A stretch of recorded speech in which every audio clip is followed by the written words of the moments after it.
All right, y'all, picture this. Cincinnati, Ohio, 2018.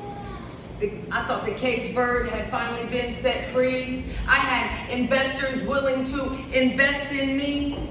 God had given me a beautiful song to sing, and I was about to take flight, and I couldn't spread my wings. I couldn't spread my wings. And that's when God showed me that I had missed some things. See, I had it twisted. I thought that I wasn't supposed to struggle because he said my burdens would be lifted, and I had paid less attention to my character and more attention to the fact that I was gifted, and then I got sifted. And my soul wasn't anchored, so I drifted, and I couldn't take the pressure, so I went back to getting splifted, and then I fell flat on my face and I missed it. And all my big investors lost interest, and I was in my feelings. But I had two choices. I could stay stuck sitting on my biscuit bitter because I missed it, or I could get up, get out, and get it. I mean, I only lost one connection. All I had to do is get reconnected. So I went out in the world trying to build another connection, but the energy I was given, I wasn't seeing a reflection, and I found myself at another intersection. And that's when God introduced me to introspection, and he showed me connected to him. I am the connection. But I had skipped over that section, you know, the part where God set you by yourself to be perfected. I just know that I felt rejected. I just know that I felt defective. I just know that this didn't look like I expected, and this didn't make me feel like I thought it was supposed to make me feel, and it had me questioning if what God showed me was even real, and I was in my feelings. See, I had never given it one thought what this thing was going to be costing me, and I didn't know it was going to take a beating to get the world out of me and get that residue off of me, or that I would have to stay in the fire until I wanted him more than what he could offer me, or that I would be stuck on the altar until I would willingly offer me, like all of me, like giving up everyone and giving up everything, and I was in my feelings. You know what I'm saying? See.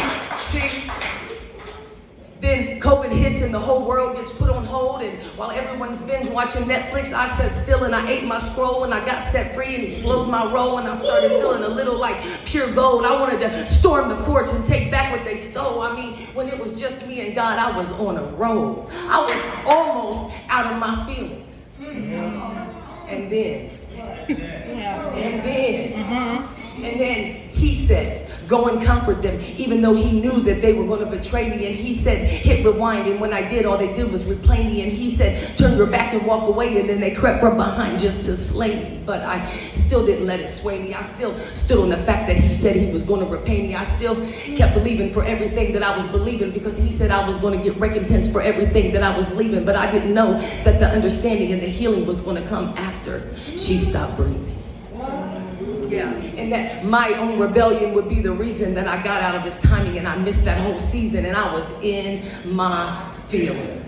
I mean, I felt slighted. I felt blindsided. How is forgiveness only going to be one-sided? And I didn't know that there was another cage until he woke me up, and I was already inside it. And that's when I realized it's not just one cage, it was multiple cages, and I was going to be awakened and set free in stages, but he said none of it would be wasted if I poured it out on the pages. So I keep writing, and I keep writing, and I keep writing, and I keep trying, and I keep trying, but they still keep trying me, and the roosters stop crowing, and they still keep denying me, and I am in my feelings, like in my feelings as of right now. And God's like, okay, I want to use you right now. And I'm like, how? Like, how? Because see, I was taught, or at least I thought I was taught, that if you're going to preach it, then it better be something that you practice. But what I'm finding out, the fact is that he'll call you to preach it until it becomes practice. See, I had it backwards. Yeah, acting as if doesn't make me an actress. It just makes me someone who needs a little extra practice. So I show up for practice, and I practice, and I practice, and I practice, until what I need is added and what I don't need is subtracted. And I take my eyes fixed on Jesus and put away the distractions, and I sit down my bag and unpack it. And I let him prepare me for what he has prepared me. I said, I let him prepare me for what he has prepared me. And if he tells me to preach about forgiveness, then I'm going to preach about forgiveness. And if he tells me to preach about being crowned with victory, then I'm going to preach about being crowned with victory. And if he tells me to preach about complete restoration and healing, then I am going to preach about complete restoration and healing, because he's going to get the glory out of every time. I mean, every time that I was in my feelings.